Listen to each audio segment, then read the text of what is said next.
idol, mga master, ganito po yung diskarte pagka nag-waterproofing po tayo. Bago natin tapuin nga ng simento, bahiran muna ng epoxy primer at sabuyan ng buhangin. Para pag tapingan na kapit yung tapping mo na simento.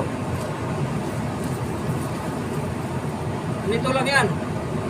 Parang nag-aabuno ng palay. Parang nag-aabuno ng palay.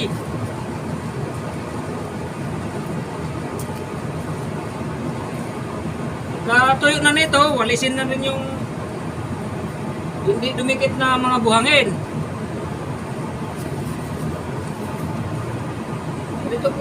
Ganito po yung diskarte namin. Baka wala pa yung diskarte sa iba. Kami pa lang yung kanuunahan itong ganitong klaseng diskarte.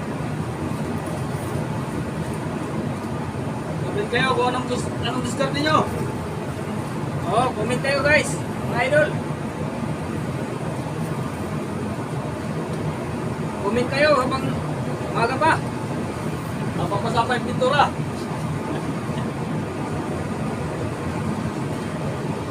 Pero na to, huwag na kayo mag-comment.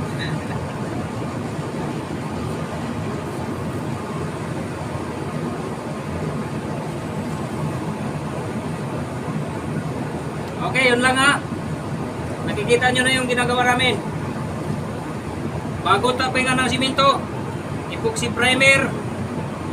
Tapos, pag natuyo na, sabalisin. Pagkatapos, tapingan na ng buhangin na may halong simento rin. Ayos. Hindi mumak. Ang purpose niyan para hindi umangat, hindi siya kakapak.